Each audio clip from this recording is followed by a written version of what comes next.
So it's so nice to have you all here. I think we are 5 minutes.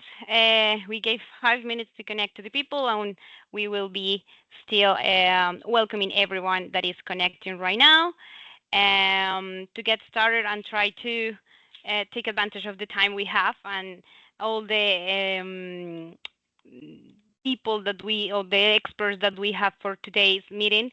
I just want to thank you, everybody, to be here and connecting to the conversations that we have already have during the week.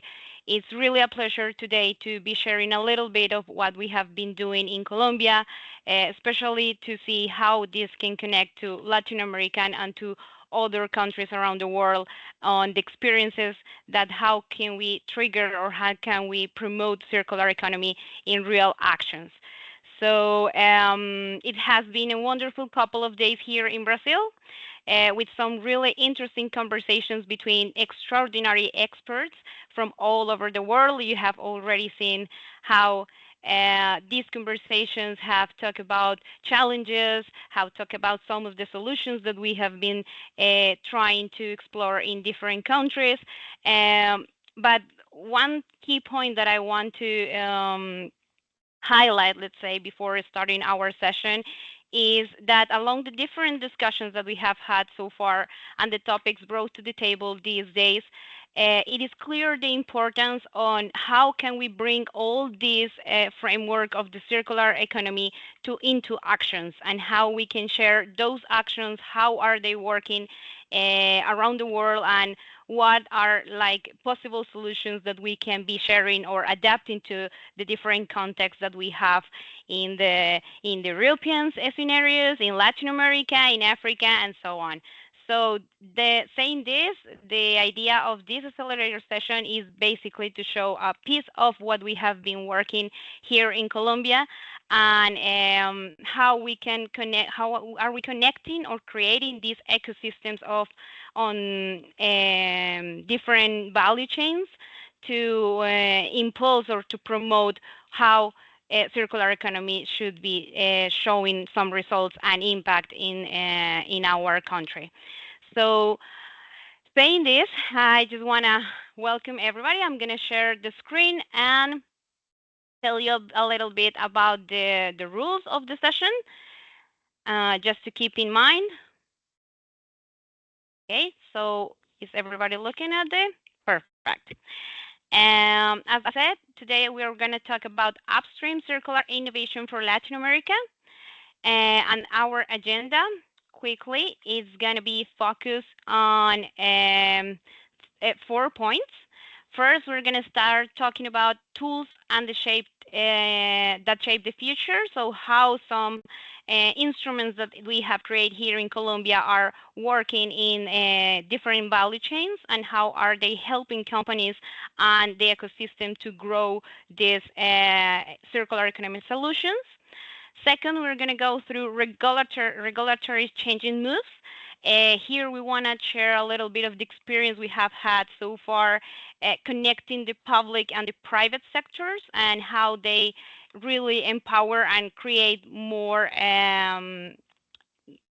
roads, let's say, for the different industries. The third one is going to be stories that inspire. As we said, we want to see some action, how we can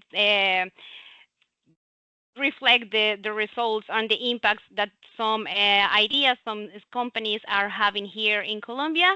And finally, we just want to open a little bit of connecting out the voices we will have today in the accelerator session. So we will have like a little questions and answer to our experts that are going to be today. And for this part, we will invite all our participants to open the Q&A asset that we have in the chat or in the meeting. That way you can be saying all the questions that you will have along the presentation. We just ask you please to refer the question. For example, if it's going to be Daniela, you can write in the question Daniela, and then you go for the question. That way we know who is going to be the person you're asking for. Saying this, welcome everybody. We will get started with our director of circular of the portfolio at the GIZ in circular economy at Colombia. This is Peter Foster. So welcome, Peter, and I just give you the voice to explain a little bit or give us the introduction for the whole session. Thank you very much, Daniela. Hello, everybody. My name is Peter. I'm a project director here at GIZ Colombia, and I'm heading the portfolio for circular economy at our agency here in Bogota. So greetings from Colombia, from rainy Bogota. It seems to be as cold as in Sao Paulo, as I heard this morning that you had a little bit of a shock there with the weather. So we have kind of this in common. It's a pleasure to be here. It's a great honor to open this session for the World Circular Economic Forum.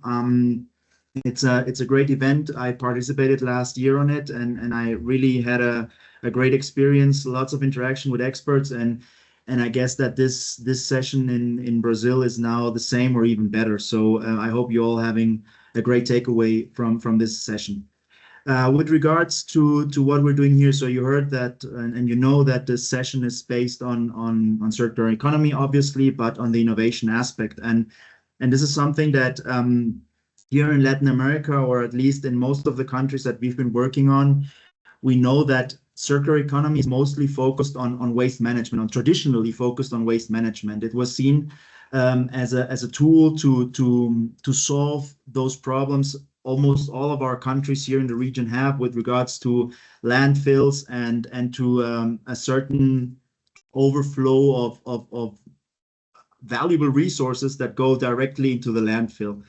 But circular economy is more than that. And here in Colombia, we have one specific project that has put as another aspect of circular economy up front, which is the innovation aspect.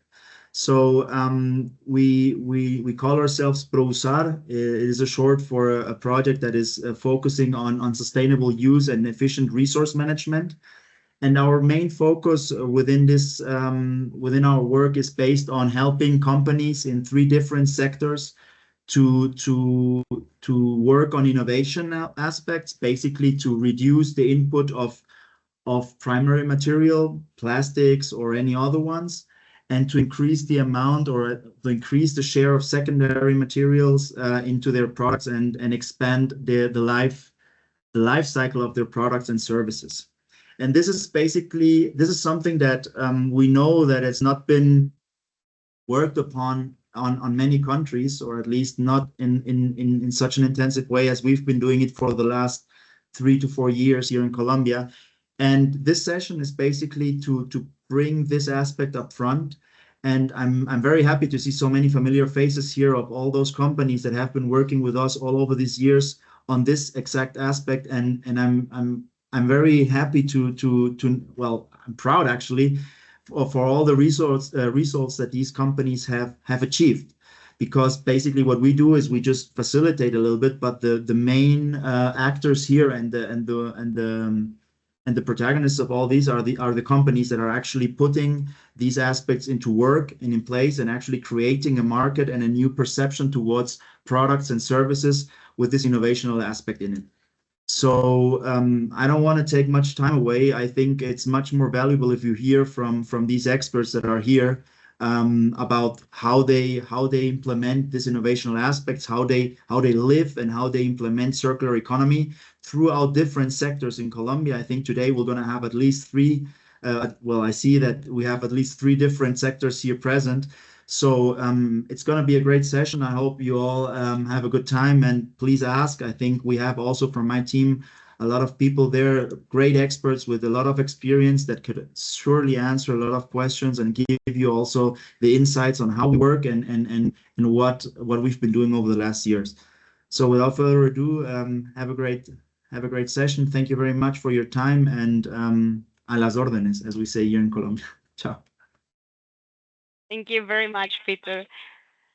So just as you said, we just wanted to start saying that really we don't want to just think about circular economy starting on how we reduce these kind of ways that we are looking at the picture, but also how we can go through all the innovation and think about that blueprint, how we dream with products that are able from the beginning to be circular. And saying this, I would like to start with our first part of the session, that is about tools that shape that future that we are dreaming of. So for starting, we would like to talk about a little bit on how is packaging value chain is moving in Colombia, and what are those tools that can be a good example not only on how we are working with the companies to find solutions to the different packagings they are putting in the market, but also to see how this can also be reply in other countries, or how can you use this kind of framework to work in Latin America as a region. And for this, we'll have our technical advisor, Jennifer Villalba from the GIZ, together with Leonardo Forero, a consultant at the PM Tech. They are going to be showing us a little bit about Caja Lab and how this packaging innovation tool is helping the companies to achieve those circular economy goals. So welcome, Jennifer.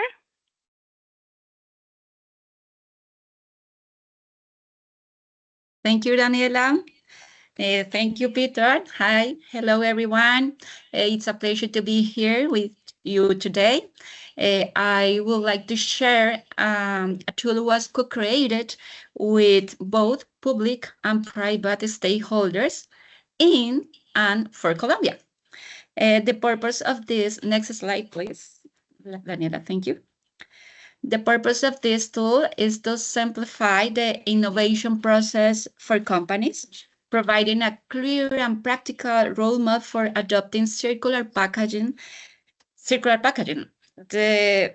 Is to facilitate the innovation for the circular economy in packaging world, because it's a big word.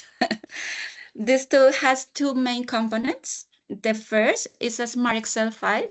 You can see the QR, you can take a photo for the QR, through a series of key questions about 3 products that a company markets.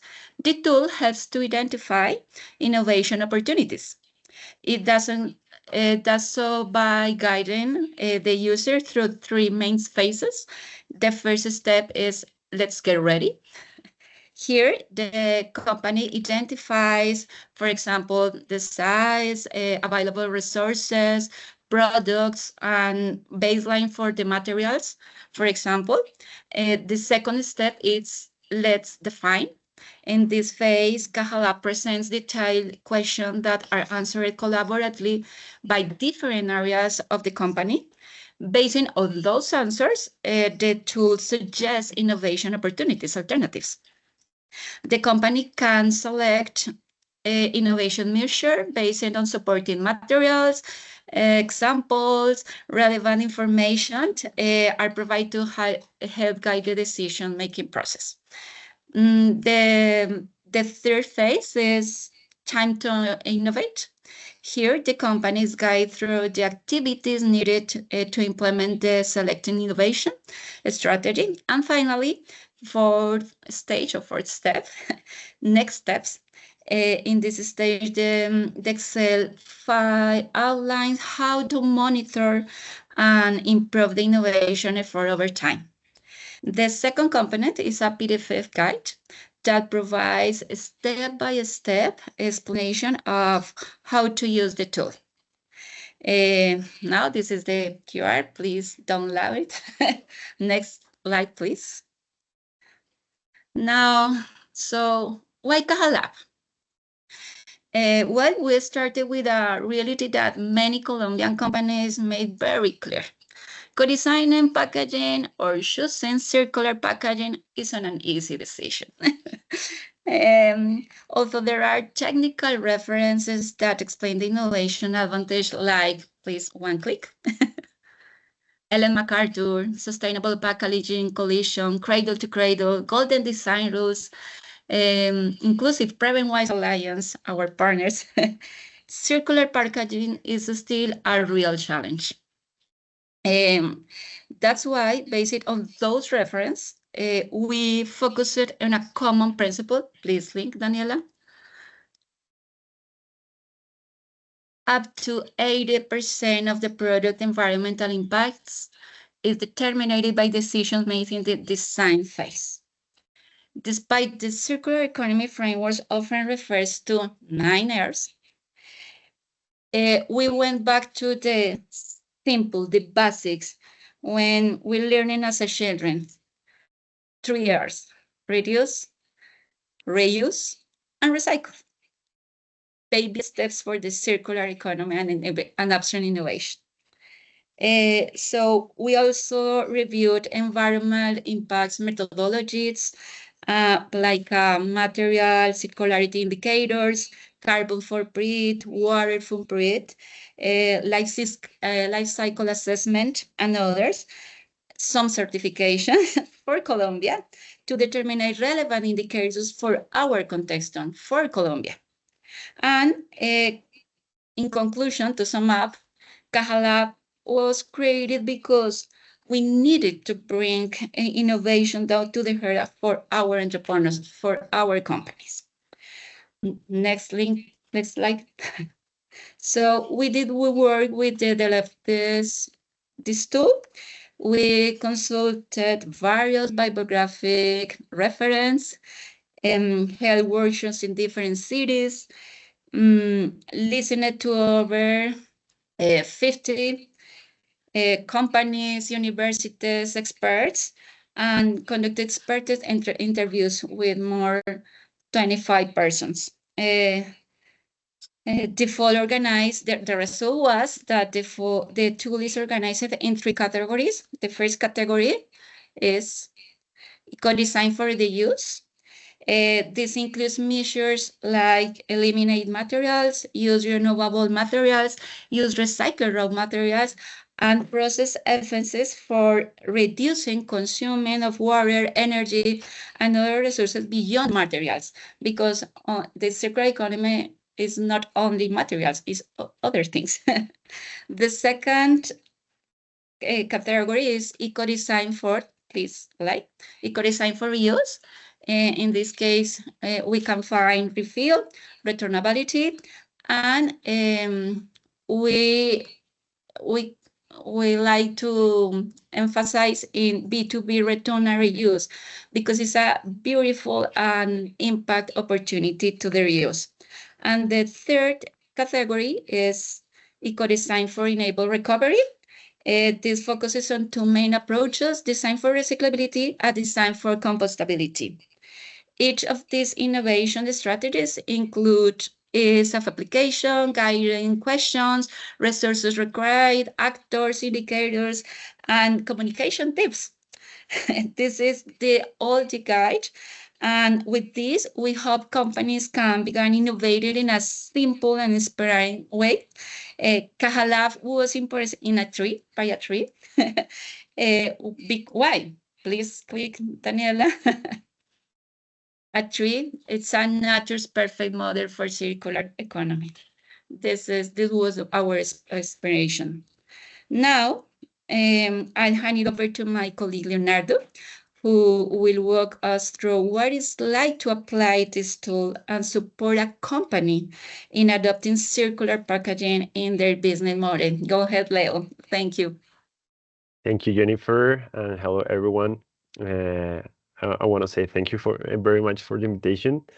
As Jennifer said, my name is Leonardo Ferrero, and I'm a mechanical engineer. And over the past few months, I had the opportunity to work as a consultant, supporting companies in Colombia's productive sector as a part of the GIZ funded project focused on strengthening circular economic practices. Through this initiative, we've we were working alongside businesses to implement Cajalab. As Jennifer mentioned earlier, it's a tool designed to help companies identify and develop circular strategies for one of their products or packaging systems. We've worked with 12 different companies from different sectors, including food, beverages, personal care, and construction. In each case, Cajalab helped them to understand why the selected product or packaging reference had the greatest environmental or strategic impact, and why it was most suitable for circular innovation.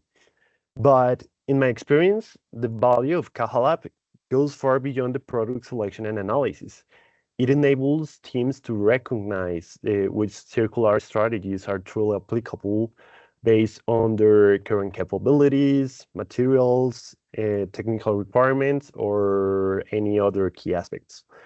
But more importantly, it encourages companies to look inward. And this means to map out which internal departments, areas, roles, or decision-making process needs to be involved during the solution or the innovation. But and also it reshapes how companies think about their value chain, because Cajalab highlights the external actors that must be considered or engaged to make the circular innovation truly effective. So I think that this shifts from isolated technical fixes that was like the common thing among our companies here in Colombia to a collaborative system-oriented thinking has been one of the most powerful impacts that I observed during this project. Another thing is that I've experienced from my role as a consultant is that I've seen how Cajalab becomes both a mirror and a catalyst, because it brings to the surface conversations that were happening not only between departments on the same company, but sometimes within the same team. It also sparks questions that hadn't been asked before. I remember in one session with someone from one of the companies asked me, like, is this packaging innovation truly valuable for the recycling chain here in Colombia? And in that time, and that specific moment was the first time that I have been asked this type of question, and it really opened a meaningful discussion throughout the session with the different people that were involved during that session. And that was really shocking for me, because before and in my experience, not always this type of people that work in these companies have that like conscious about the impacts of the packaging after they put it on the market. Other thing is that Cajalab also creates connections between teams and that had never collaborated around circularity before. For example, sometimes marketing was really disconnected from the sustainability team, but here during this project and with the tool, it was the first time that those two teams were working together and co-working through a solution and through a really innovative packaging solution for the company. Also, even companies during this process that had already explored eco-design or reduce models, the tool helped them to reframe and revalidate their strategies from more holistic and systematic perspective. One of the examples happened during a section with a company that had already implemented circular packaging solutions. By using Cajalab, we were able to step back and assess those efforts from a different angle. This process helped the teams to understand not just why what they have done, but how and why, and what could be documented, improved, or scaled moving forward. In summary, or to summarize my ideas from my perspective, Cajalab has enabled companies to make better informed decisions about where to act inside the company, also engage a broader range of internal and external stakeholders, also connect circularity with business strategy, not just technical adjustments or compliance. And finally, document the innovation process, which in my experience is something often overlooked in sustainability efforts here in Colombia on the companies. So in my point of view, Caja is not just a tool, it's a facilitator for change. It helps demystify circular economy practices and most importantly, enables anyone with basic knowledge of packaging or operations inside the companies to contribute meaningfully for the innovation in the packaging. So that's my experience with Caja and how we implement it through this project. So yeah, thank you for the opportunity and the opportunity to share this experience. Thank you so much, Jennifer and Leo. I think this is a really good example on how just not having tools is a necessary thing for impulsing or promoting circular economy, but also how we can understand the different contexts that we are working on and how can we also try to direct or give a path to the companies that we have and the challenges that each of them are facing these days.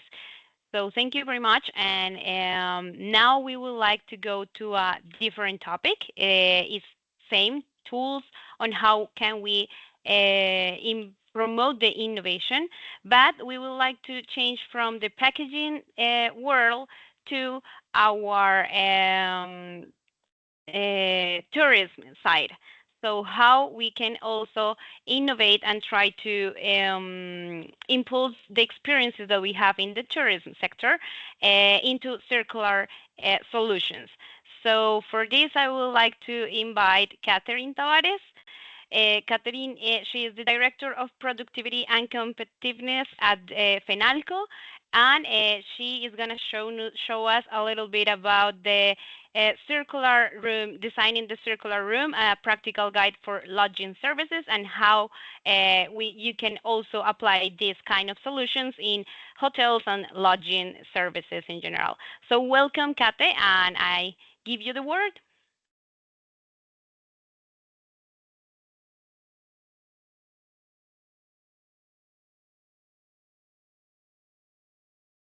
Kate, are you there?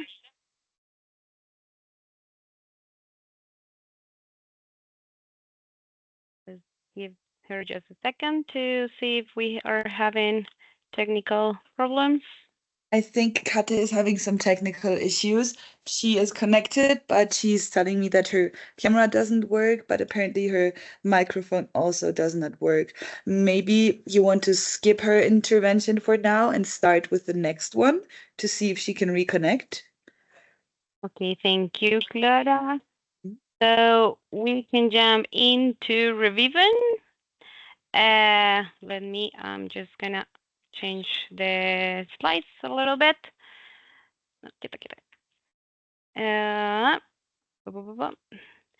Let's go. This is Leonardo. Can you hear us? Yes. Perfect. Hello, everybody. And my name is Leonardo Rodriguez. I am Chief Executive Officer of Ecoindustria SAS in Colombia.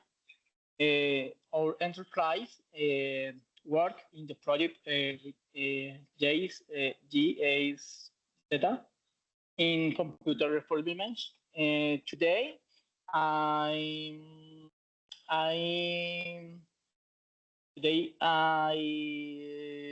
have with my partner Julio Arevalo. He got the translation of Spanish to English of my presentation. Thank you very much. Bueno, primero, entonces, nosotros estamos trabajando actualmente con la GIZ en el proyecto para la innovación en temas de economía circular, en el proyecto de reacondicionamiento de computadores.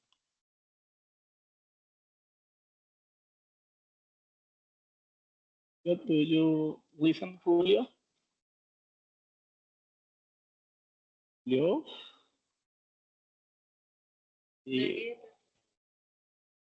Julio me dice que no tiene el micrófono abierto.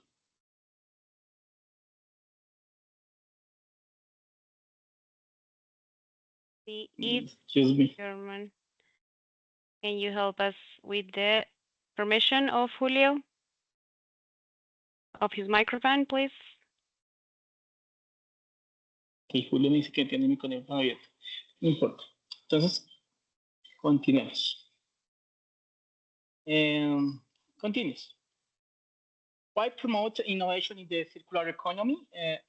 Impact of computer refurbishment, environmental to 90% less of CO2 versus manufacturing new equipment is important this date.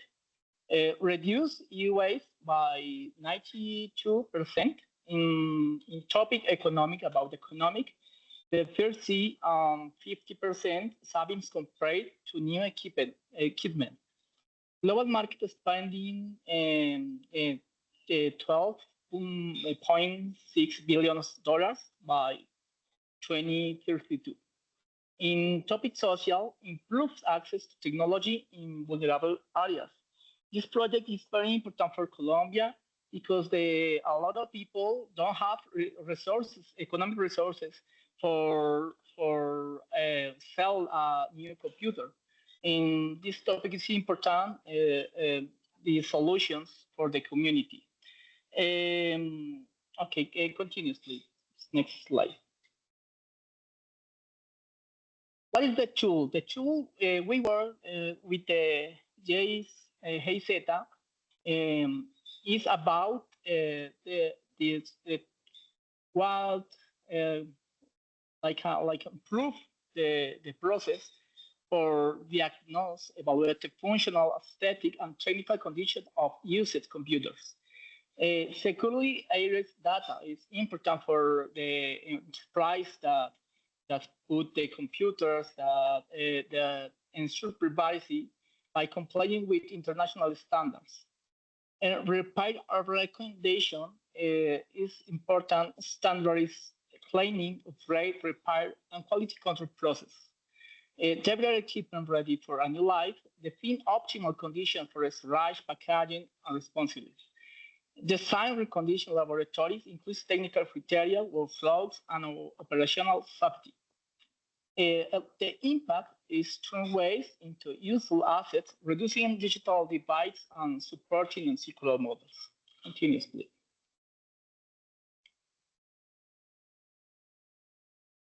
What did this tool facilitate? The process standardization defines clear phase, diagnosis, secure, reconditioning, and texts and delivery. With GIZ and the different professionals that the GIZ put at disposition of our enterprise, we can create a process step by step for reconditioning and operation. Improve reconditioning quality ensures the functional, aesthetic, and safe condition of a reconditioned device. Okay, this topic, this topic, the information security. I'm talking about this topic. Data driven decision making document, the status of equipment analog for evaluation cost, times. It's very important define cost in the process because it's important for enterprise. We think about what is the cost for the process and what in the future go to nuestra rentabilidad or rentability is a project, a viable project. Design of efficient technical space provides guidelines for creating or adapting laboratories with special areas and secure workflows. Recapability and scalability facilities the adoption of the model in other organizations, territories, or WCEF value chains. The result is a practical, adaptable, and technical tool that improves the efficiency and viability of circular models. In this picture is our laboratory in Mosquera, Colombia. In this space, our enterprise reconditioning different computers. Continue, please.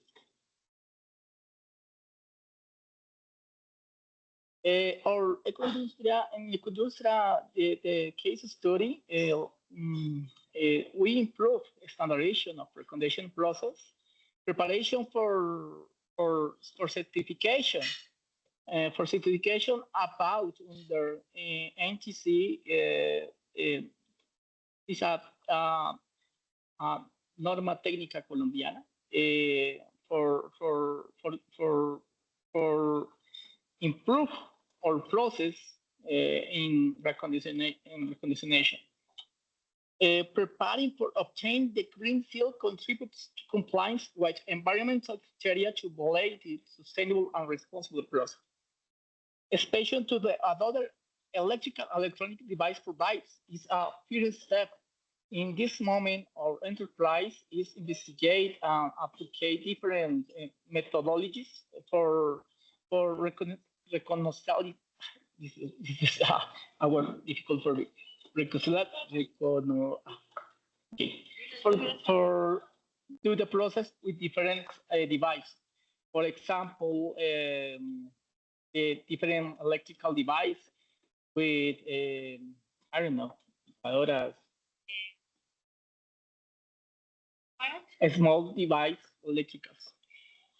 Market analysis in Colombia provides input to understand trends, potential demand, and distribution channels for reconditioned equipment. Definition of commercial parameters establish initial guidelines for sales and physical and virtual stores under a circular business model. And continues this. In this moment, our enterprise, we have a point of sale of different devices reconditionality in Mosquera, Cundinamarca. You can search the site in internet, Reviven. You can show the different products we enterprise in this day work. Our principles is the reuse is the first step for improve the environmental. Next steps: successful launch, physical store and virtual device. Publish the tool, a replicable guide, technical training and certification. Path to NTSA 63522 certification. Impact monitoring and continuous improvement, scaling to another EEE, and strategic partnership for expansion. And thank you very much. Excuse for my English. No more. Okay, the link is in the chat. Reviven. Thank you very much. Thank you, Leonardo. Really interesting approach also from the electronic devices tools. Now to end up this first part, we're going to go through the tourism tool. So I think we are okay with the technical issues. Kate, welcome to the session, and I give the word to you. Thank you, Dani. It's truly an honor to join to the World Circular Economy Forum, surrounded by leaders and innovators committed to building more sustainable future. I bring one greetings from our Vice President and Colombia's National Trade Association, where I had the privilege to serve as Director of Productivity and Competitiveness. Okay, today I'm pleased to share with you one of our key contributions to the circular transition in Latin America, the Circular Room Implementation Hotel. And first, I'm going to share with you what is the manual and how does it support both hotels and industry association. So next, please. The Circular Room Implementation Manual is a practical and a strategic guide developed under the ProUSAR initiative with the support of GIZ and FENALCO. It is designed to assist hotels in remaining and transforming their guest rooms through circular economy principles, focusing on recyclability, efficient resource use, durability, and enriched guest experience. For hotels, it enables a structured transition to more sustainable and efficient operational models, generating economic value, operational cost saving, reputational gains, and enhanced guest engagement and environmental benefits. For trade associations such as FENALCO, it offers a replicable framework to disseminate best practices, foster innovation in circular services, and build institutional capability and across the diverse territories. But how is the manual and how it is used? Each chapter embeds territorial consideration, allowing hospitality establishment, regardless of geographic location, to contextualize and adapt. These ensure feasible and impactful implementation across urban, rural, coastal, or highland environments. The manual is structured around a five-phase methodology. The first is diagnosis, or the initial assessment is an analysis of current materials, products, and service in use, evaluation of waste generation, and existing maintenance routines. Second, the circular design room, selection of modular furniture, recyclable textile, and energy-efficient lighting, prioritization of long-lasting, low-impact materials, and the operational integration. Here with selection of modular furniture and also adjustment to cleaning, laundry, procurement, and maintenance protocols. Then we have training for a staff of new workflows and sustainable practices. Fifth, we have guest engagement, implementation of visual communication tools such as QR codes and incentives to promote responsible and resource use. The manual includes a practical tools such as diagnostic matrices, checklists, suppliers guidance, and real-world design case studies. It is inherently flexible and scalable properties can be with a single model room and progressive span based on a capability and impact goals. So we are going to see how it is implemented by FENALCO and by our hotels. FENALCO elaborates the manual as a sector-wide tool to amplify circular practices embedded into broader sustainability programs like ProUSAR and facilitate multi-stakeholders collaboration. Based on this model, FENALCO can scale the approach to other commercial segments such as department stores, shopping centers, beauty salons, or restaurants. Train affiliated business in circular economy principles enhanced with AI, consumption monitoring, waste forecasting, supplier assessment.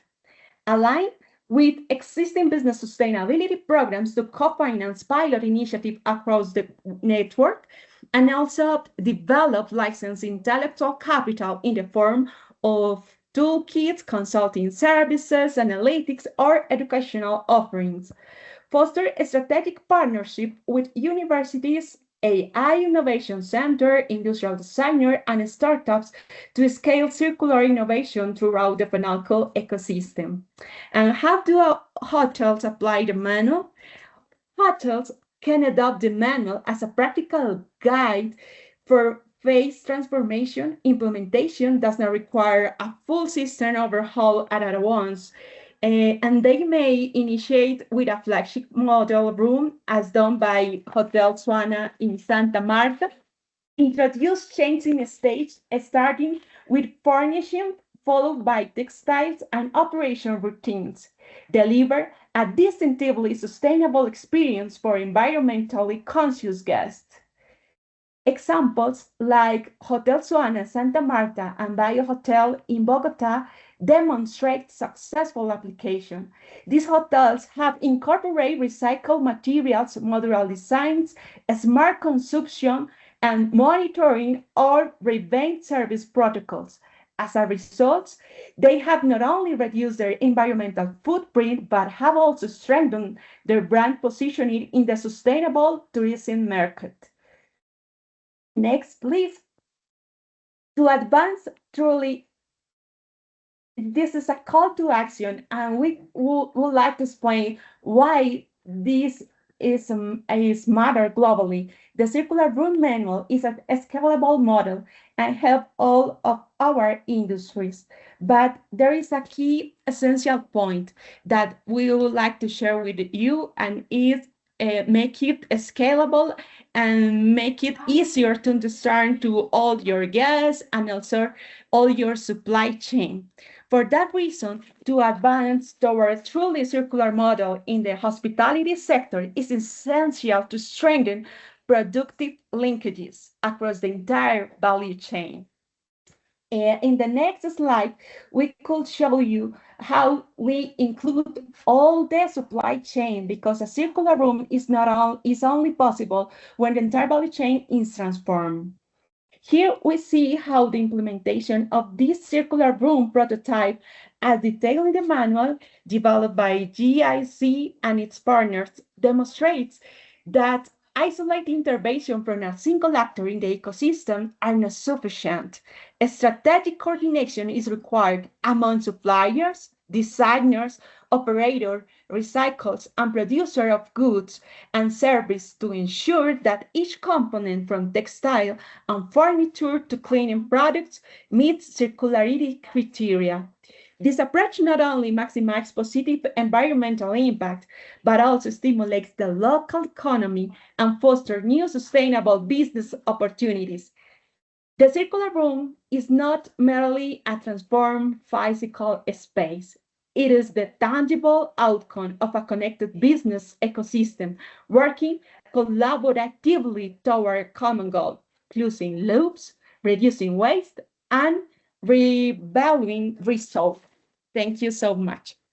And finally, we want to invite you to download the manual, to read it, and to have an immersive experience with this material that we have prepared for you from our stream commitment and with the commitment of GIC and ProUSAR. Thank you so much. Thank you, Catherine, for showing such a good example as well on how we can also create some tools to help different sectors to connect with the circular economy, and in this case, to the tourism sector. And we wouldn't be able also to have these kind of tools if we are not aligned between the different companies and the different actors that work through constructing this transition to the circular economy. And that's why our next section of this accelerator session is focused on how we can also impulse all these activities, the tools, the actions, into a connection between private and public organizations or sectors. And this brings us to a very important topic, that is the regulatory changing moves that we can also share today on how is it working in Colombia and how are we connecting all these conversations that are needed in order to promote really the action that the companies and the consumers want to do, but how they also align with the frameworks that the regulatory world, let's say, or part is making in the different in the country, in specific in Colombia. So to start this conversation, I would like to invite Ruben Goldstein. He is the Director of Sustainable Production and Consumption at the National Business Association of Colombia, ANDI. Please welcome Ruben, and he is going to talk about a little bit of the textile world. We have already talked about three of the value chains that we have been working in Colombia, but we have also textile in the table, and Ruben is gonna share with us how voluntary EPR models in the textile sector are working, and how it also connects private and public sector to the conversation in order to impulse circular economy for textiles. So welcome, Ruben, and go ahead. Thank you, Daniela. Good afternoon, everyone. I'm Ruben Goldstein from the National Business Association of Colombia, ANDI. Today, I'm very honored to share Colombia's journey towards circularity in the textile sector through a voluntary pilot called Renova Moda, and how it's paving the way for future regulations, social inclusion, and sustainability. I'm very glad to be here with you guys. And first of all, showing this voluntary initiative is pretty much one of the examples that the private sector and some multiple parties across the ecosystem are pushing towards EPR regulation, not only in Colombia, but worldwide. It's a pity that we have seen that the European Parliament postponed the final vote on the Waste Framework Directive from June to October. And this is not the right signals to see. So these type of examples are very crucial in order just to change the dynamic and the narrative, in order just to promote sustainability, not only in Colombia, but all over the world. Next, please.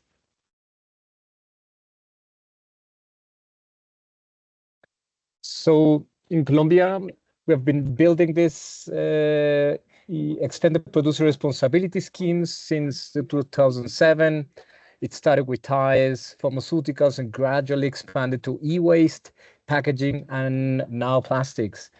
This evolution reflects how regulatory tools can spark innovation and transformation, and especially when guided by strong private sector engagement. At Andy, we see EPR as much more than a waste management tool and one of the key schemes just to promote circularity, but also as a pathway to reduce inequality, promote formalization, and build resilient systems in sectors like textiles. Next, please. So let's take a look at the numbers. These numbers come from the first baseline that we managed to build up with the different parties and all the stakeholders in Colombia. So this is one of the key exercises that it is necessary in order just to measure how much materials are we putting into the markets. And let's say each year over 134,000 tons of textiles enter the Colombian market, but only 2.2% are reused or recycled, and just 0.003 return to textile loops. That means almost 98% ends up in landfills or goes untracked. And this is both an environmental and social challenge. And as you look at the numbers as well, this is pretty much a big opportunity, not only to recover value and to create jobs, and also, but also to build up inclusive circular value chains. For us, this is one of the key first pictures, and this is a glimpse of what is happening not only in Colombia, but also worldwide. And even we can see the figures here: 63% fabrics are imported from India and China. And because of the tariffs and because of the commercial boundaries and barriers that are happening across the world, we see that this is one of the challenges and one of the bottlenecks just in order to promote circularity. Next, please.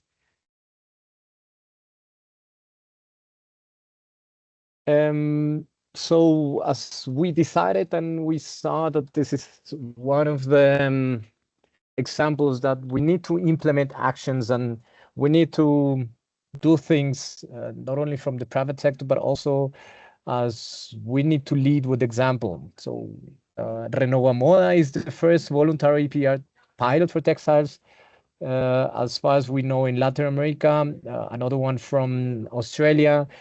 And this information comes from the Ellen MacArthur Foundation publication that happened last year. And the idea is that is to have the first post-consumer management program in Colombia under an EPR scheme. Also because we have the experience, we have the track, not only to be involved in the regulatory framework, but also to discuss what is feasible, what is not, especially if you are applying or are looking to have targets. So to address this, of course, Renova Moda is looking to pilot and has a focus on clothing, household linen, and workwear. And it is being implemented in Bogota and Medellin. This is our major urban centers. So the idea is that we need to pilot this for 6 months. We have 15 different containers disseminated in Bogota and Medellin. From here, we have over 10 tons. For the first exercise, 98% are coming from reused, recycled, recovered textiles. And the companies on the right side of the slide are the ones who are participating very actively in order just to reach, a certain amount of textiles recovered, but also in terms of how can we build up the capacities, how can we promote circularity, and how can we design and create business models in order to guarantee that this is not a surprise, and also to provide primary and secondary information just for a future EPR. So this is quite a good example. And also from the financial perspective, that was mainly feasible, and a big appreciation to the GIZ and to the other parties who have been involved all over the line, just in order to push forward this pilot. Next slide, please. And as I mentioned before, the idea is that, as you know, regulation that must go beyond sustainability, but also the idea is that we need to contribute to close the social gaps that we have not only in Colombia, but also in some other Latin American and the Caribbean countries. As you know, waste pickers, and we have a big gaps, and especially about social poverty and how we distribute the benefits across different linkages on the value chain. So this is one of the key challenges that we have in Latin America and the Caribbean. This doesn't happen when this comes directly from the cities, or the EPLs are built up or coming from or supported by the government. So these are private initiatives that are operating under the EPR scheme. And as you know, as Andy, we're acting as a facilitator, and we convene these working groups from the companies that I mentioned before, and some other ones who are, let's say, participating indirectly into the framework. So we have built working groups just to co-design traceability models, to work on logistics, especially the reverse logistic, and to start designing KPIs that are representing the interests and the dynamics of the textile sector. Also, we bring not only companies, but recyclers, policymakers together at the same table. And this is one of the key issues, not because the working groups are, let's say, responding to the top priorities from the society in terms of producers and waste residues, close the loop and innovation, but also the idea is to have this holistic approach that we have on the right side, that, the EPR expresses collective action, the EPR provides dedicated and sufficient funding for different activities, and also attracts capital and investments, and finally creates this transparency and traceability that we look forward to have, not only under different registries and different platforms in Colombia, but they have to be interoperable in order just to have a policy decision-making process. So our next step is that we need to reach more companies to expand the geographic coverage, because this has been quite difficult, not only because this is really expensive to reach very isolated parts of Colombia, but also there is no infrastructure, there are no capabilities. Also, there are no recyclers of some other groups that are supporting these type of schemes. Next slide, please. And to institutionalize this work, we co-created with some of the partners the roundtable of textile circularity.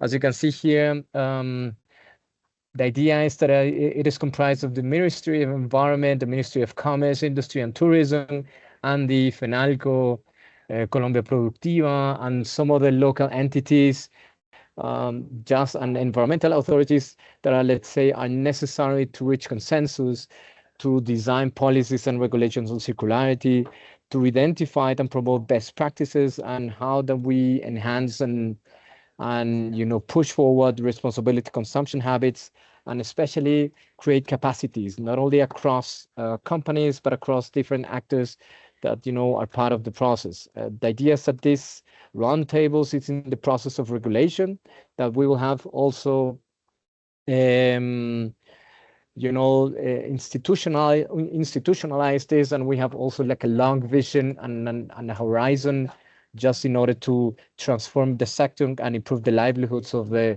different linkages that I mentioned before, and for the future design of a national EPR regulation.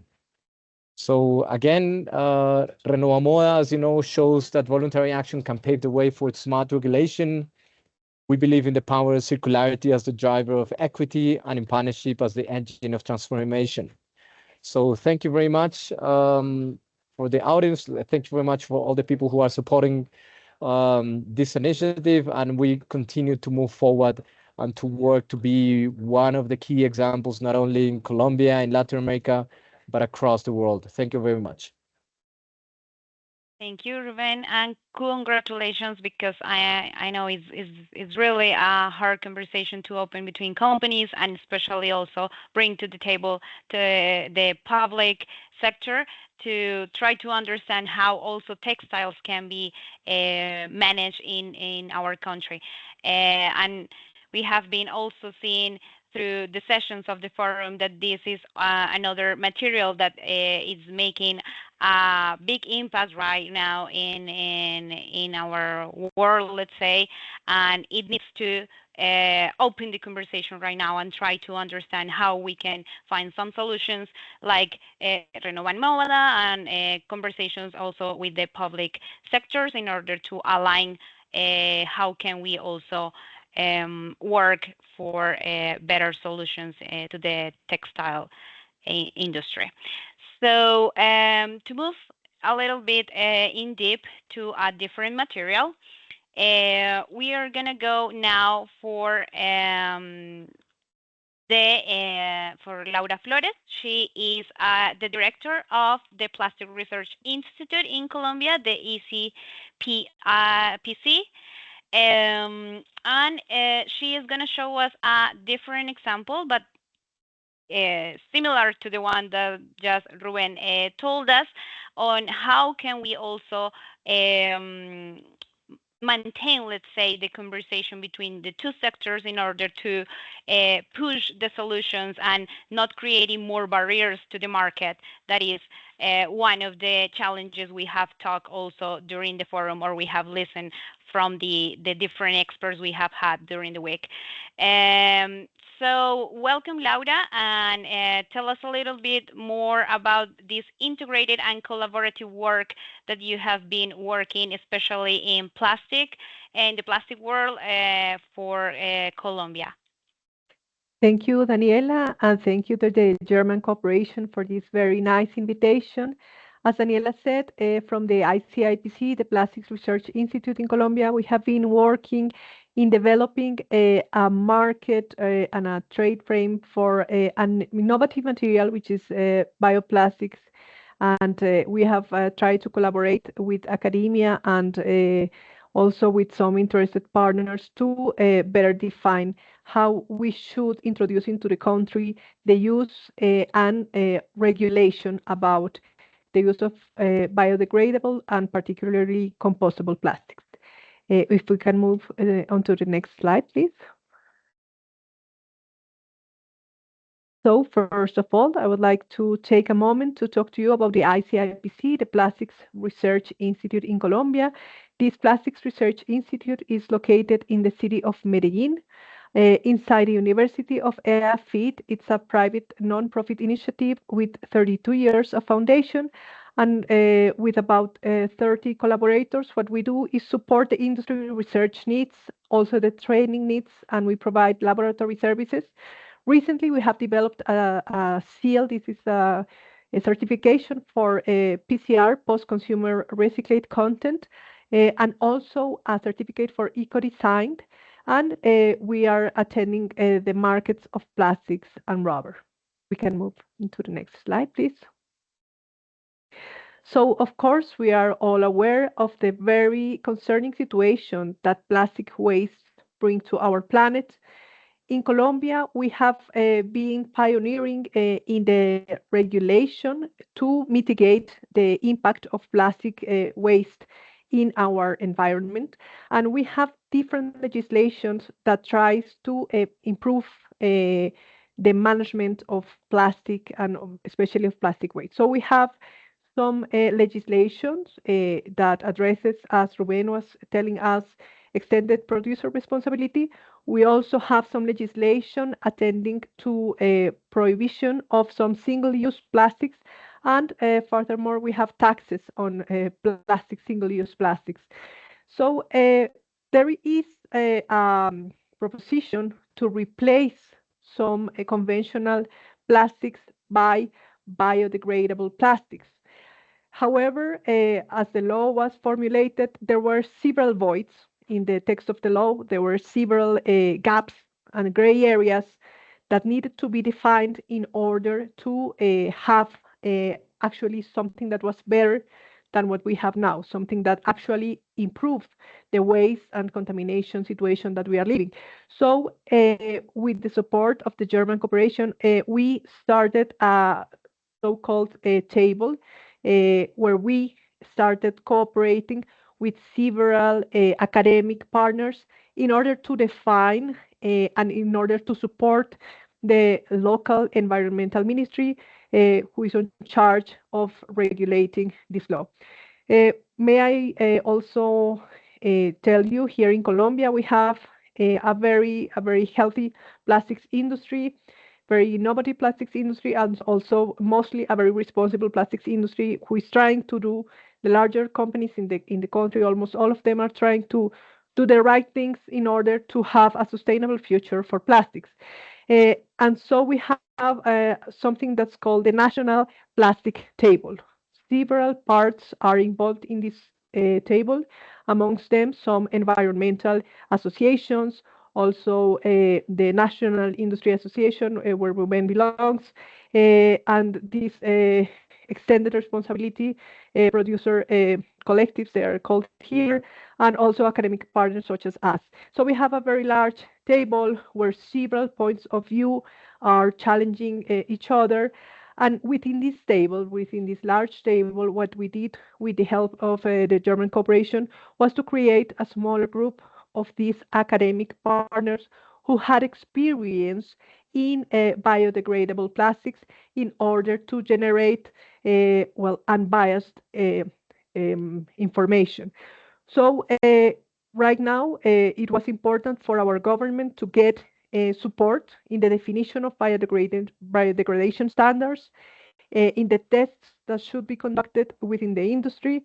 It was also important to detect who were the main experts in the country, who were the most reliable voices in research in biodegradation within the country, and also to have these experts know each other and to interact with the industry. We may move to the same. We can change the slide now, please. So basically what we did was to create this smaller table, this interest group, all exclusively an academic network. We worked with some international partners as Fraunhofer Institute, and also IMPLAS, which is an institute in Spain, and some universities in Colombia, University of Los Andes, University del Cauca, which is the most experienced research group in biodegradation of plastics, ICIPC, which is our institute, and the University of EAFIT. And again, we try to avoid commercial interests and to support both decision making and theoretical information about biodegradation. The German cooperation supported us with logistics and is also right now they're responsible for the information, and they are sharing it with all parts interested within our national plastics roundtable. It has been very important to count with a reliable and neutral partner where the German cooperation here within our country is a reference for neutrality and for unbiased cooperation. So it's trustworthy and a partner where all different parts which have, of course, conflicts of interest can go to and get the same amount of information and the same access to this information. Thank you. We may now move into the next slide. So we have pursued over about 6 months several activities. What we did is, with the help of the German cooperation, organize a visit to the University of El Cauca. This is in southern Colombia, where we had the possibility to map the capabilities of several laboratories available at University of El Cauca. We also learned about several concepts in standardization.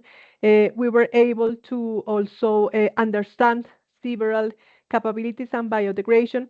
And something that is very important is to understand how realistic is it to move into biodegradable plastics, because biodegradable plastics are, of course, real materials. They exist, but they need of certain very specific decomposition capabilities in order to become CO2, biomass, and water, which is actually the objective of biodegradation. So we are exploring together with the German cooperation a project where we are doing a pilot of compostability to understand which are the capabilities that we have for this composting or this biodegradation of plastics in under controlled circumstances, and also to understand which is the actual environmental impact of these kind of materials. Thank you. We may move on to the next slide. There is also a very interesting knowledge alliance which has been organized together with the ICIPC and the Wuppertal Institute. Here we are doing a knowledge cooperation where we are establishing some information for apps. I'm sorry, this is called Aguas Arriba in Spanish. So this is called where Upstream innovation. We are working with some of the most representative parts in the Colombian industry. This involves these collectives of extended responsibility, also some associations, universities, and we are taking part in a training over several months with the Wuppertal Institute in order to enhance the capabilities in upstream innovation here in the country. And we are also preparing ourselves to multiply this information and to make it available for more partners within Colombia. Thank you. And finally, we may move to the last slide. I would like to finalize my presentation by emphasizing how important this cooperation has been to enable communication. What we have here in the plastics waste problem is a very large problem of understanding where several parts have different interests. And this cooperation has enabled us to talk to each other. It has enabled us to make knowledge, relevant technical knowledge, available unbiased for several parts. And here we see how we are also working with national regulation entities such as Icontec, also Plastics Association and different universities to make this information available for decision making also for our national ministry. Thank you very much, Daniela. Thank you, Laura, for sharing the experience that you have had in the plastic world here in Colombia. And to close or to bring some of the highlights that we have talked during this second section, I would like to point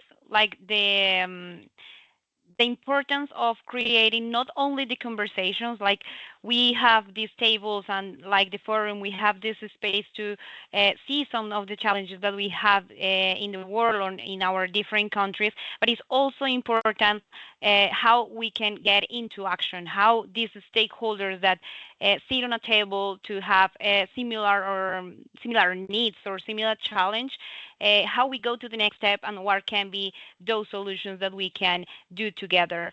And I think both of the experience that Ruben and Laura has shared today show us how through going directly to the action, like to connect closer to the situation and the impact that textiles and these new materials, in case of the plastic, the bioplastics, are having in our context, create that trust that we need to impose and call more stakeholders into these conversations to be part and see, okay, now we can realize about the numbers that these coalitions, let's say, are creating, that we want to be part of this. So we invite you through these kind of examples, through the indicators that we also show in the first part of the session, how we can start measuring and showing the impact that the circular economy can bring, and that way we can call more of the ecosystems to be part and to join those kind of solutions. So this brings us to the last part of our session, or last block, let's say, that is stories that inspire. Here we would like to share a little bit more of the examples on businesses that are working or bringing circular economy to Latin America and in Colombia. How are they working? What are a little bit of the challenges they have to get where they are right now, but also some of the impact and the inspiring solution that they have for our new economy. So to get started, I would like to invite Federico Vasquez. He is the Director of Special Projects at Tronex. He is going to share a little bit of what is happening with lithium battery remanufacturing and how this circular innovation for e-mobility is moving us forward into the circular economy world. So welcome, Federico. Thank you very much. Thank you. Good afternoon, everybody. Thank you for having us here, Tronex and as Recobat Alliance. We are very, very honored to be here. So, are you got the slides?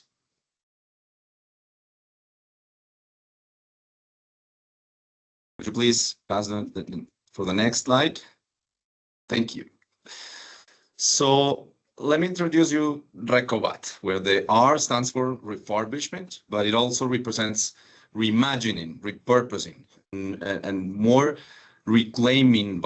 We are real fans of circular economy of batteries, and we're here to redefine how the world handles energy storage at the end of its first life. Next. So we at Recobat, we're not just tackling one problem. We're addressing four critical global challenges in the battery ecosystem. The first one is end-of-life battery management, because we see hidden value where others see waste, so we can manage this waste. Second, the cell-level diagnostics, because through precision tools, we unlock deep insights into battery health. The third one is second life battery remanufacturing, because we engineer high performance battery from reused cells.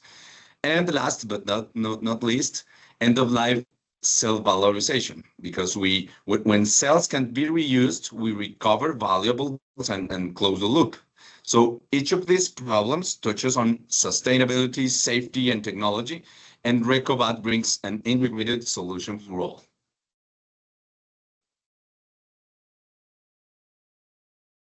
All right, so we start by identifying used mobility batteries from electric vehicles, including buses, trucks, forklifts, scooters, bikes, etc. And we coordinate with OEMs, distributors, and sometimes recyclers to ensure batteries are properly collected, transported, and stored, and not properly or properly, I mean environmental and safety risks. Where others see scrap, as I said, we see opportunity. So the first step is unleashing second lives. Next, please.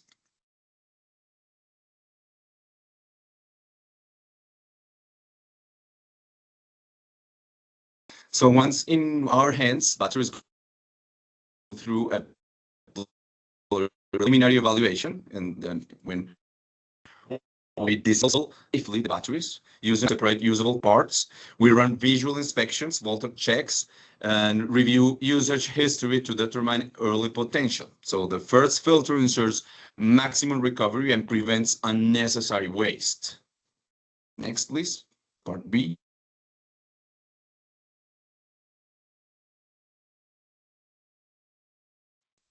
There's where our secret comes. By diagnostics. So we go deep, testing capacity, internal resistance, and even impedance spectroscopy to detect minute faults. This let us precisely select the healthier cells, which we match and repurpose for high-performance application. It's not recycling, it's not just recycling, it's like intelligent recovery of. Next, please.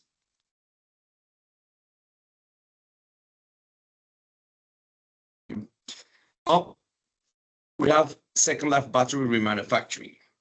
The first step is to design new battery packs from the best recovered cells. We carefully balance the cells. We customize them for applications like telecom systems or renewable energy storage, like photovoltaic and so on. And we integrate battery management systems, BMS, to ensure safety and performance. So this is not a downgrade, clearly. This is an upgrade with purpose, an upgrade of the disposed and diagnosed cells.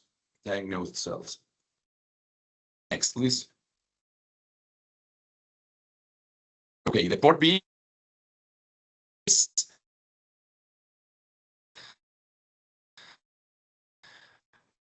final assembly and validation. Next is where record shines. We integrate cells and BMS stability because only when a product meets our strict standards in life. That's when we create our Recobat Antronics brand with pride.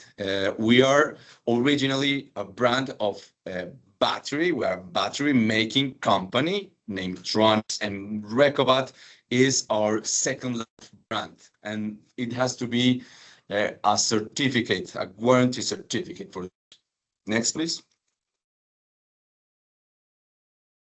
So for we're solving to the world, we have valorization, recycling, circular economy, because not every cell can be reborn with our process, and that's okay. For those, we have partners, and we partner with a strategic recycling company to extract lithium, cobalt, and nickel, and some other materials, feeding raw materials back into the supply chain.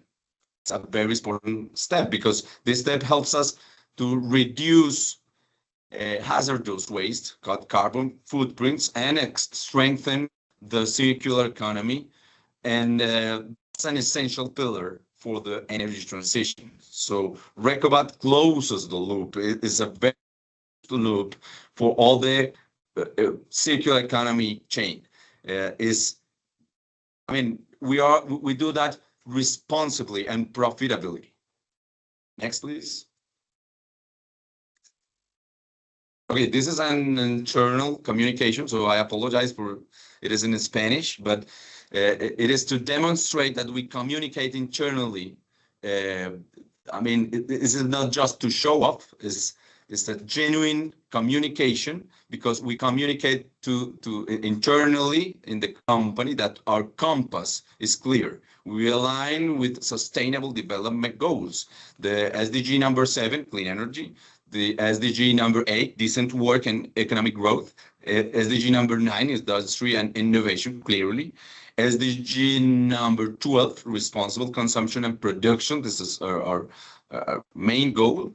And SDG number 17, which is partnership for the goals. Recobat is a partnership of 3 very good, very reliable organizations, including a university, a small company, and we as a big company. So these aren't just icons on a slide. They guide us, our decisions, our partnerships, and our long-term impact. Next, please. So, okay,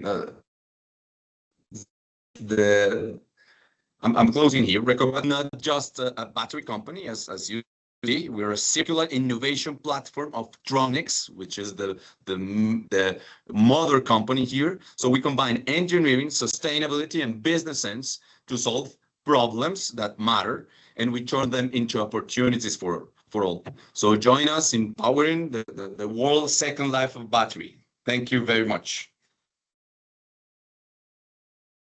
Thank you, Carlos, and for that inspiring case for electronic devices.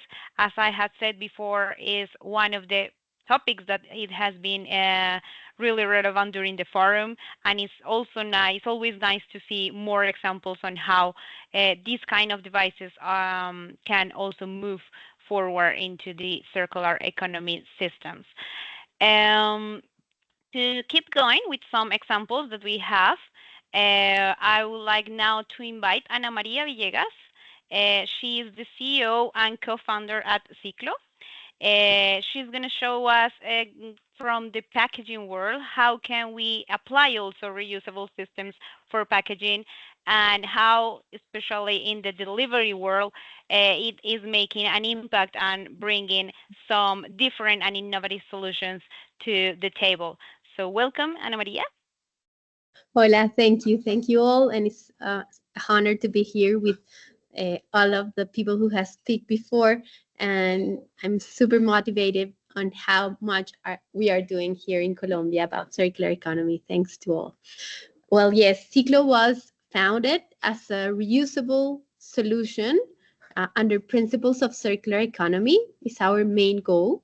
Our main concern was all the trash and waste we are generating with this beverage and food packaging, especially at the food service.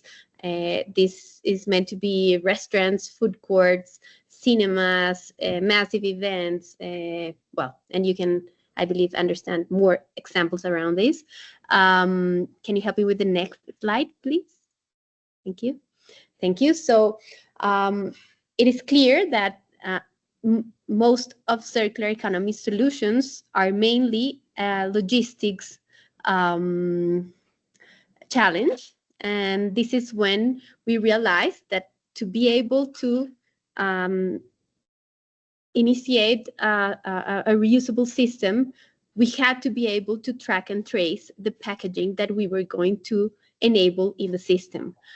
So it was super necessary to develop a software or any other IoT technology able to tell us who had the packaging and if this person or business is returning it and if it is doing it on time.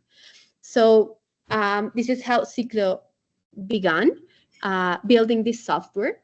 Then we had to search in the market for reusable packaging, and because we are super circular economy believers, we start using stainless steel containers, which obviously are great for circular economy in many of the principles, like infinitely recyclable material, an opportunity of more than 1,000, even 5,000 uses before becoming a recyclable product.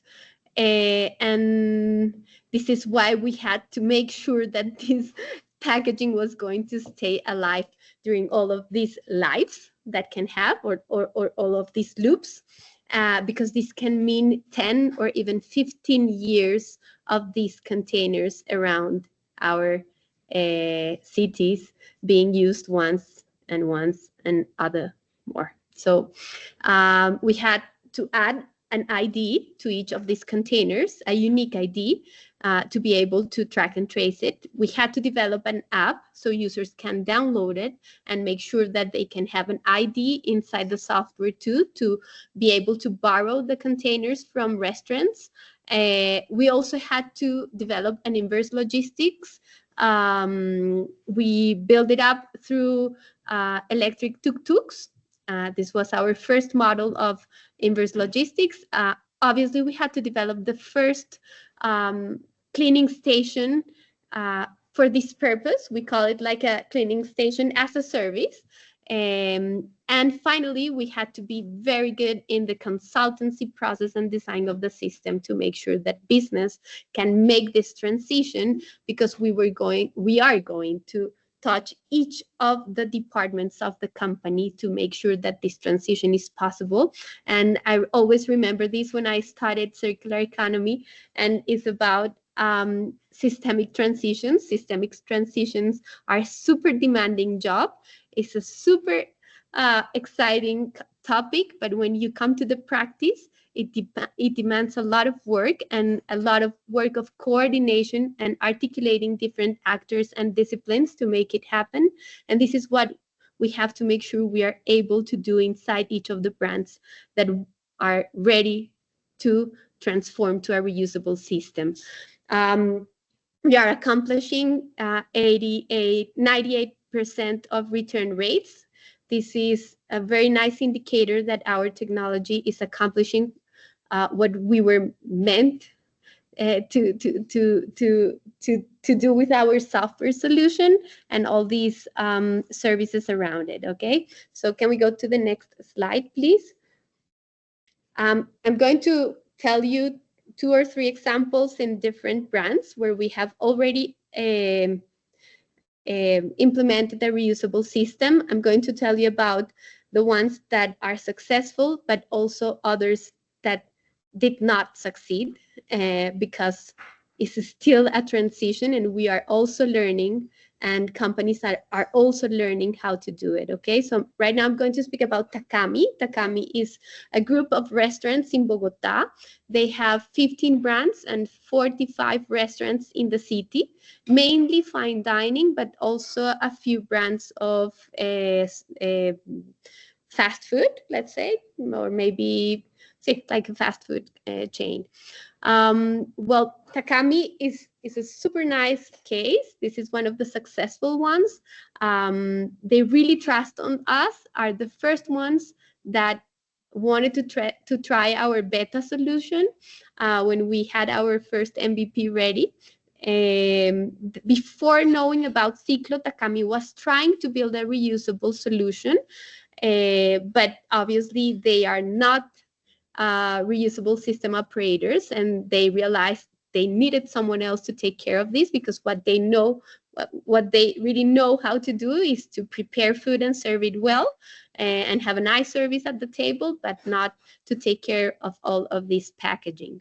So Ciclo was like meant to be for them, and since 2021 we start working with them, with their main board members, and we are right now happy to tell you that we are in 5 of their brands with an organic adoption and growing with them. We're going to open 2 more brands this year, and we have accomplished a lot of cycles with them, many single use avoided, and specifically in the delivery service of the restaurants. Okay, one challenge that we realized is that our app was a barrier for many clients.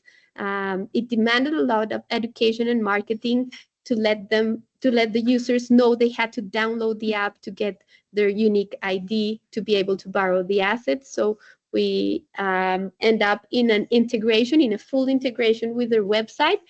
So Ciclo is supporting all the service from the back, but clients now can select the food they're going to order, and then come up to a selection of the packaging they want in which they want to receive the food, and they can choose Ciclo at that point.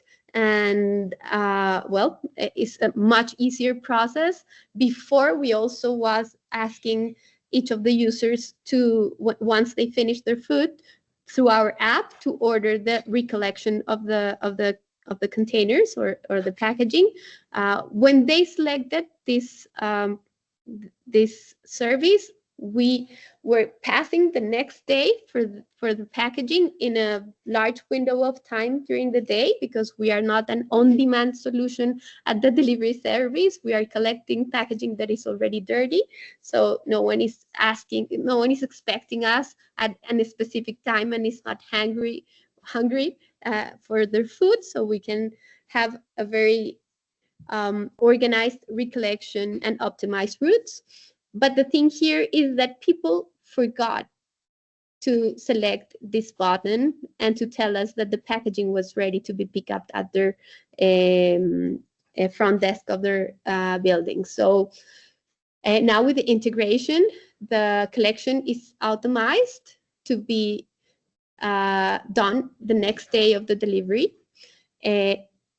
In a case when the user needs more time with the containers, he can come inside the Takami website and select a different date. But this is not happening, and right now we are collecting super fast everything and very efficient, better than when we were not integrated. So integrations are a great way to grow and to make an easy path for users and for businesses, and also the system operators for the reusable packaging in the delivery. Now, El Corral, maybe most of you know about El Corral, are the most famous hamburgers in Colombia.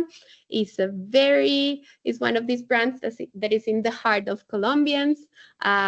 We start with them with the milk, with the cup for the milkshakes. And why? Because this is the only packaging that they are using in plastic. Okay, so they know about, they are concerned about the new law of plastic, single-use plastic, and they have to accomplish it.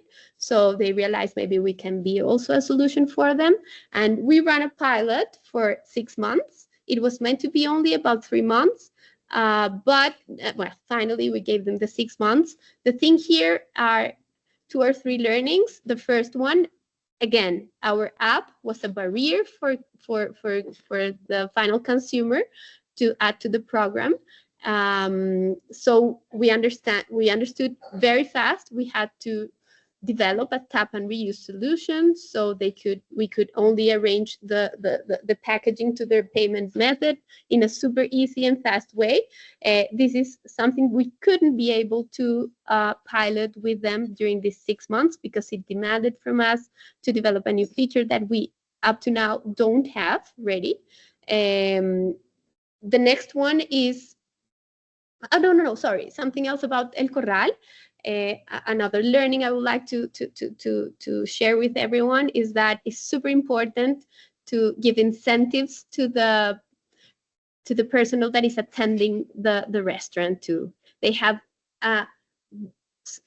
the power to change users' choices or customer choices.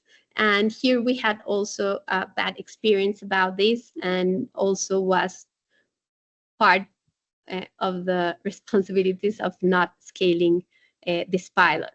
Then Juan Valdez, and this is a project we did also with Andy.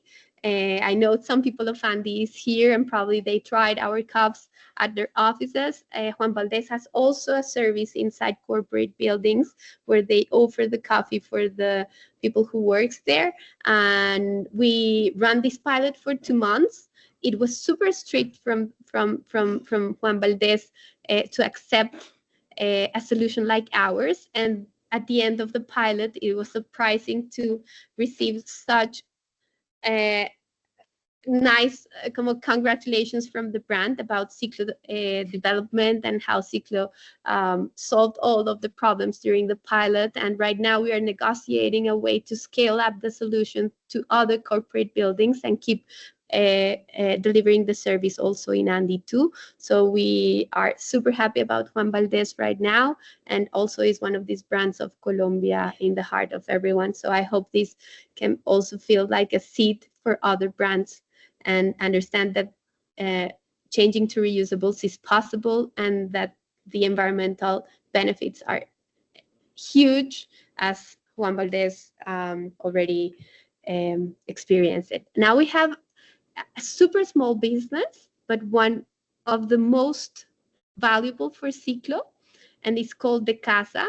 This is just a few friends that have a kitchen and they cook super good.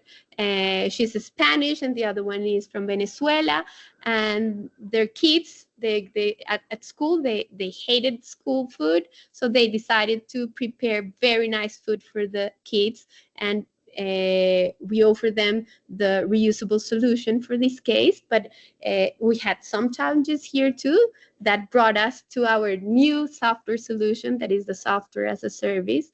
And is that in when you pay for a meal plan, you contact this supplier or whatever just once, and then you pay for the month and you don't have to call them anymore. And the thing is that for our users, in the other cases that we saw before, the token of the user, this ID, this unique ID of the user, the token is changing every hour. So it was very hard for users here to give their token every day at the same time when they were preparing the food and making the transaction through our app to register it to the ID of the user. So this is when we realized we had to we needed to add a lot of flexibility to the software, and it was a really nice learning. And the recurrency of the meal plans bring us a lot of efficiency in our economics and also in operations. This is one of our favorite, let's say, segments to grow, that can bring us the volume that we are expecting to make our solution and our company economically sustainable. And the nice thing about circular economy is that if you are doing well in your economics, probably you're also doing super good at impact. So, well, this is the case of the Casa. Now, Corona Sunsets, we did next to ProUSAR and AB InBev, Paramo Labs, and Corona, Cerveza Corona, the first massive event in Colombia with reusable cups. This was this event happened in Santa Marta at a beach, where we enabled 5,200 cups, 400 cups, 5,400 cups, yes. But we avoided 700 and 200 cups because we also built up a cleaning station during the event. So it was a super nice experience where we also realized the importance of a track and trace solution during the events that has challenges too, because internet fails because too many people is using internet at the same time, so it runs out of signal. So we have to work on an offline solution. And well, this is a little bit about Corona Sunsets, but we also want to explore massive events with our technology in the future. Sorry, Anna, to interrupt you, just one more minute because we still have one more person. It's so interesting. I would love to share all of it, but the time is a little bit of not helping. So just one more minute. Can you help me with the last one, probably? Yeah, sure. Yes. So here about ProUSAR, we are one of the beneficiaries of the funds of ProUSAR, which we feel is a super nice way to recognize the work that we have done already. We have the proofs to share, and they are validating our work, and they are also only concentrated in giving the funds to people who's really working in upstream solutions. So the evaluators know about what we are doing and understand it very well. Sometimes it's super hard to show to other funds the benefits of a reusable system. Not all the impact funds are know about reusable solutions. So this is super nice about ProUSAR, and they have come with us through this way. And thank you. I would like to thank ProUSAR for this. And thank you very much. Thank you, Ana, for all the experience, and it's really interesting also to see all the impact that your business model is doing or has been doing so far.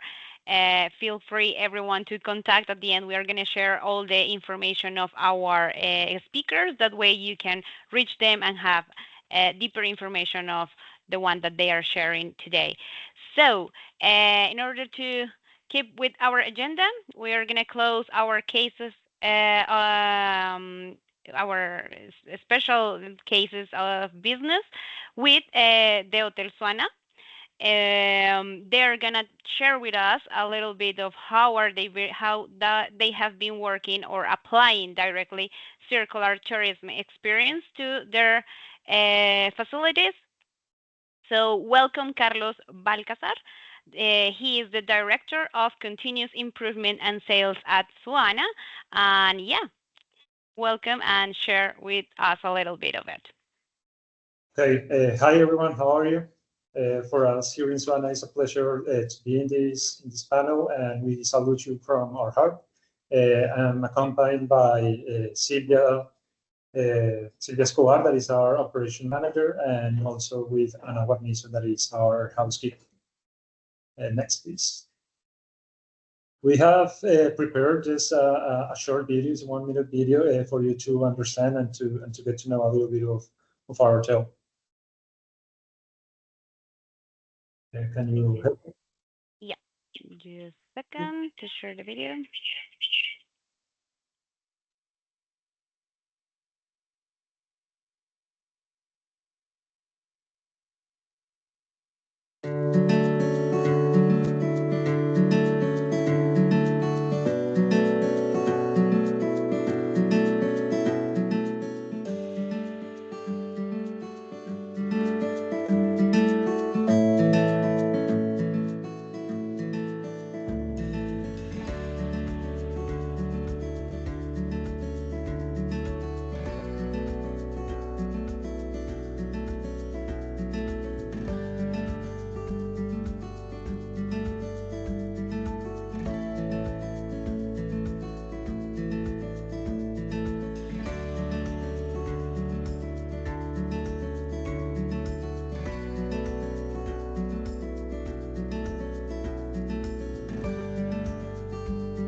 Thank you. Well, as you can see, we are a 5-star beach resort here in Santa Marta, in Colombia.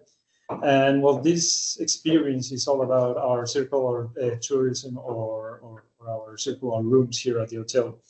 We have more than 331 rooms right here in the hotel, but we are looking forward well to implement these circular rooms in our normal or standard hotel rooms.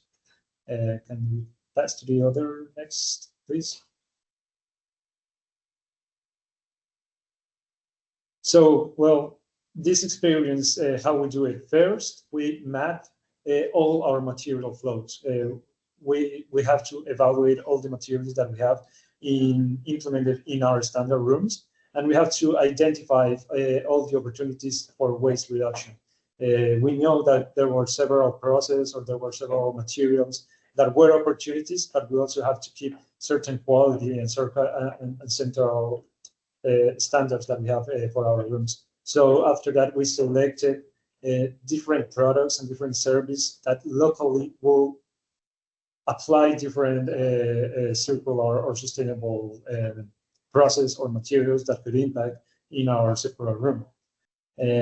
Also, we have to guarantee, of course, that this was aligned with the hotel visions and with our different stakeholder visions. And of course, one of the main questions that any private organization asks themselves are, and when they're trying to implement this different sustainable solution, is how much it's going to cost us, and how much budget do we have for implementing this kind of solutions. And after that, we realized that there were different alternatives and different supports that we could have and we could use. And we decided, well, to go through with this pilot of our circular room. Next, please. So we determined how to go from waste to value. Like, as you can see in our video, sustainable is a reality here in Suana, because it's not only this pilot that we have implemented, but for several years we have our Blue Flag certification that identify us as the first hotel here in Colombia to have a Blue Flag certification, and also is something we are proud of having for more than 6 years straight through. So we understood that most of the waste in the hotel sector is generated due to mismanagement and lack of knowledge about alternatives and general culture.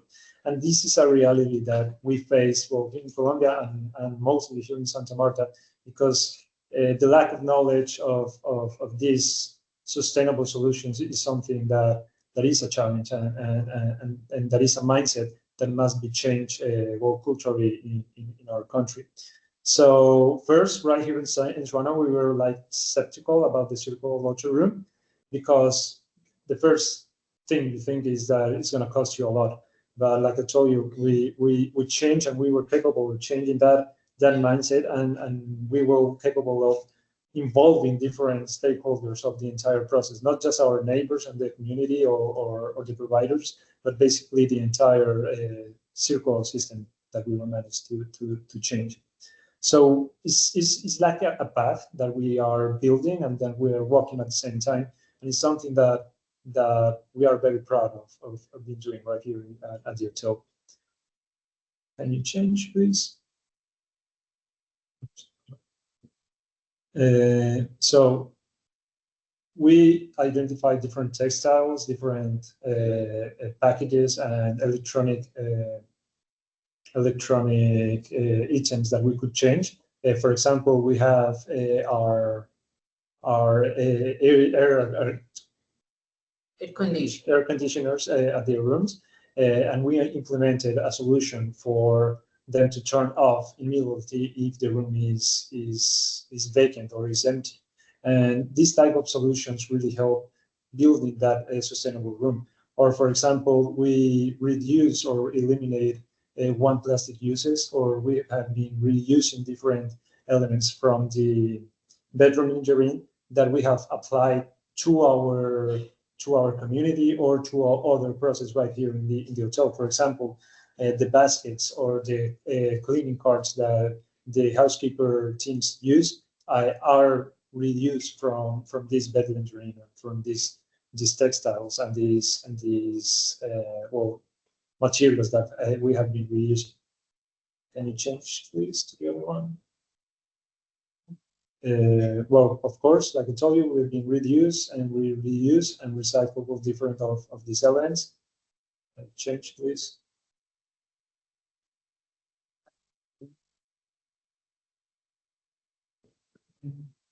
So, for example, the circular initiatives that we have, we install different water refill stations and refillable amenities in our entire hotel. We have been developing different communication material and different communication points right in the hotel for the customers, for the clients, and for our staff and for our team to learn from and to be informed of.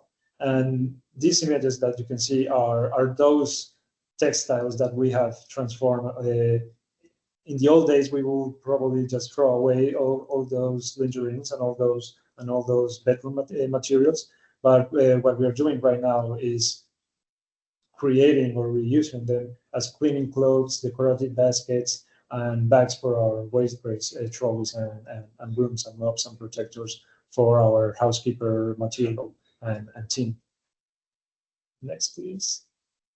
Well, the challenges, like I've been saying, first was there is a limited local sustainable suppliers, and that's basically supported by that lack of knowledge and that lack of culture that we, as an hotel and as a country and a city, we have to change. There isn't like insufficient data and material flows for us like to start working with. So many of the ideas or the initiatives are being basically built from scratch. And well, we have the need for better internal tracking systems, something that we understand because, well, without data and without information, we couldn't like change those strategies and those processes. And just keep learning. I think the idea is always keep learning and keep improving and trying to challenge ourselves in order to keep this process going and in order to apply it in different hotel rooms or in all the rooms that we have right here at the hotel. We've been working with Fundación Urumbo, and we were creating and helping different providers, local providers in Santa Marta, to create their business and to arrange themselves and to understand the impact that they have in this flow and in the cycle process and how they must be part of it in order to really change the culture and the impact that we can have on our environment. So like I told you, we have different partnerships. We have Agroin, Basura Cero, Puntos Verdes, Alianzas con Sentido. These are all different initiatives or local partnerships that we have built for. And for you to have some information and some data, for example, we have more than 35 tons of waste reintegrated in this productive cycle. We have extended the product life of different materials that we have in our bedrooms and in our hotel rooms, and we completely like eliminate single-use plastics and eatings from our hotel.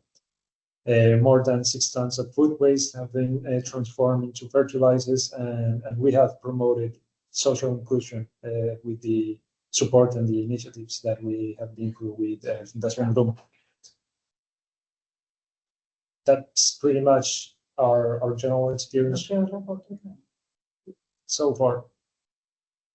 Thank you very much for sharing more of the ideas, especially for the tourist sector. And we are closing the session, and we would like to thank to all the speakers that we have today. It's been really interesting, and especially these 3 last speakers, to show us how circular economy can be applied and is really possible to see some results and solutions already applied. So thank you very much to all of you. I know you are leaving questions in the chat. Unfortunately, for the time, we didn't have the chance to answer it, but don't worry, we will pass it to each of the speakers. That way we can send you the answers to your questions. And as well, we will share with this presentation the information to contact our speakers in case you want to know a little bit more of what they are doing or what they have been working so far. Thank you everyone for participating and also for staying during the whole session. We hope this is a real good experience to have for different countries and to apply it as well in order to increase the impact we are having through circular economy around the world. So thank you everyone and have a good rest of the day.